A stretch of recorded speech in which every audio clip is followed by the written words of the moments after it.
కానీ ఒకప్పుడు ఎలాగంటే ఒక 40 ఏళ్ల క్రితం బాగా ఫేమస్ మా ఊరు. రోజుకి 350 పేషెంట్లు వచ్చేవాళ్ళు. ఇప్పుడు 250 దాకా వస్తూ ఉంటారు. అంటే అక్కడికి వచ్చేటువంటి వాళ్ళు నార్త్ ఇండియా వాళ్ళు కానివ్వండి, పూర్తిగా సౌత్ ఇండియా వాళ్ళు కానివ్వండి, అట్లంతా కూడా వేరియస్ పీపుల్ అక్కడే ఉండి ట్రీట్మెంట్ తీసుకుంటూ ఉంటారు. వాళ్ళతో కలవడం, వాళ్ళతో మాట్లాడడం, వాళ్ళ జీవన శైలిని పరిశీలించడం, ఇవన్నీ కూడా నాకు సాహిత్యం పట్ల ఒక అవగాహన కలిగేటువంటి అవకాశం కలిగింది. ఇకపోతే చిన్న చిన్న కథలు రాసేవాడిని, కానీ నవల్లో రాసేంత శక్తి సామర్థ్యాలు లేవనుకుని నేను దాదాపు 10 ఏళ్ళు ఉండిపోయాను. కానీ ఒకసారి అంబసై నవీన్ గారు ప్రథమ నవల పురస్కారం, అంటే ఎవరైతే ఫస్ట్ నావల్ రాస్తారో వాళ్ళు నావల్స్ రిసీవ్ చేసుకుని వాళ్ళు బాగున్న నావల్కి గిఫ్ట్ ఇచ్చేవాళ్ళు. నేను దానికి మోటివేట్ అయ్యి చాలా కష్టపడి రాశాను ఈ మేకల బండ. ఈ మేకల బండ అంటే ఏం లేదండి, మీకు అందరికీ తెలుసుకుంటుంది. మా పుత్తూరు దగ్గర నారాయణవనం ఊరు ఉంది. ఆ నారాయణవనం ఏమంటే వెంకటేశ్వర స్వామి పెళ్లి చేసుకున్న ఊరు. ఆ ఊరు 14 పెళ్లి చేసుకున్నాక ఆయన నడిచిపోతూ ఉంటే ఆయన ఎక్కడో ఒక స్థిర నివాసం ఏర్పరచుకోవాలనుకుంటాడు. అనుకుని మా ఊరు తీసుకురావాలని ఆ ఊరి యొక్క గుట్ట మీద కాలు పెడతాడు. ఆ కాలు పెడితే అది షేక్ అవుతుంది. సరే ఇక్కడ మనకు స్థిర నివాసం కుదరదు అని ఆయన మళ్ళీ వేరే వేరే చోట కాలు పెట్టి ఎక్కడ కుదరక మన చివరికి శేషాచలంలో కాలు పెట్టారు. అది నా సస్యం వచ్చింది. మా ఊరి గుట్ట మాత్రం మిగిలిపోయింది. దాని పేరు గోవిందపాలెం.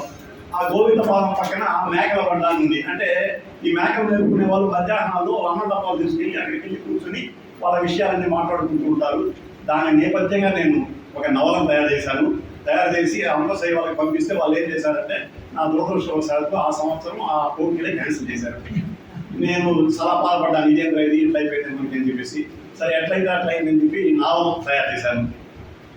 నావల్ తయారు చేసి నేను మామూలుగా పెద్దవాళ్ళకి పంపించినప్పుడు నాకు ముప్పాల రంగనాయకం గారు ఫోన్ చేశారు. చేసి అంత గట్ట మాట్లాడారు ఈ నావల్ గురించి, ఎంత బాగుంది, ఆమె ఎంత బాగా ఆకర్షించింది, ఏ వాక్యాలు బాగున్నాయి, ఏ పారాగ్రాఫ్స్లో మీరు బాగా చూసుకుపోయారు, అలా ఆమె మాట్లాడేగడికి నాకు చాలా బాగా కాన్ఫిడెన్స్ వచ్చింది. అట్ ది సేమ్ టైం ఏమైందంటే, టాక్ ది బుక్ అని ఆంధ్రప్రదేశ్ స్టేట్ హైయర్ ఎడ్యుకేషన్ వారి కార్యక్రమం ఉంటుంది. 1 అవర్ పాటు ఏదైనా ఒక నావల్ కానీ లేకపోతే కవితల సంస్థ కానీ అవన్నీ కూడా దాని మీద చర్చ చేస్తూ ఉంటారు. అది శంకర గోపాల్ గారి ఆధ్వర్యంలో జరుగుతూ ఉంటుంది. వాళ్ళు మేకల బండ నావల్ మీద ఒక చక్కటి రివ్యూ చేశారండి. రివ్యూ చేసేకాడికే నాకు ఇంకా కాన్ఫిడెన్స్ లెవెల్స్ పెరిగిపోయింది. ఆ దశలో ఏమైందంటే మళ్ళీ అంబసై వాళ్ళు ఏం చేశారంటే, మేము లాస్ట్ ఇయర్ ఇవ్వలేదు, ఇది ఇస్తామని చెప్పారు. మళ్ళీ ఆ నావల్ బహుమతి వచ్చింది. అది అలా ఇప్పుడు మనకి గోవింద సీతాదేవి గారిది మాకు నిజంగా, ఎందుకంటే మేము చిన్నప్పుడు ఎప్పుడు ఎద్దనపూడి సులోచనరావు గారి నావల్స్ చదవడం చూడటం జరిగింది, కానీ ఆమె తాలూకు మనుషుల చేత మేము ఈ అవార్డు తీసుకునే అవకాశం వస్తుందని మేము కల్లో కూడా అనుకోలేదు. మాకు దైవ సహాయం వల్ల న్యాయం నచ్చిన దానివల్ల నాకు ఈ నావల్ ఇస్తున్నాను భావిస్తున్నాను. చాలా సంతోషం అండి. నేను ఈ నావల్కు ఫస్ట్ నావల్ రాశాను, కానీ ఇక మన నావల్స్ రాయలేమంటే గమ్ముకుపోయాను.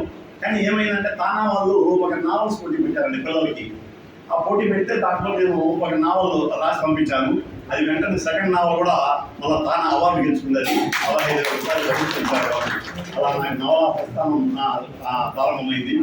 ఈ నవలు రాయడానికి ఇలాంటి ప్రోత్సాహం ఇస్తున్నటువంటి ఆ గోవిందరాజు గారి ఫ్యామిలీకి నేను చాలా కృతజ్ఞతలు.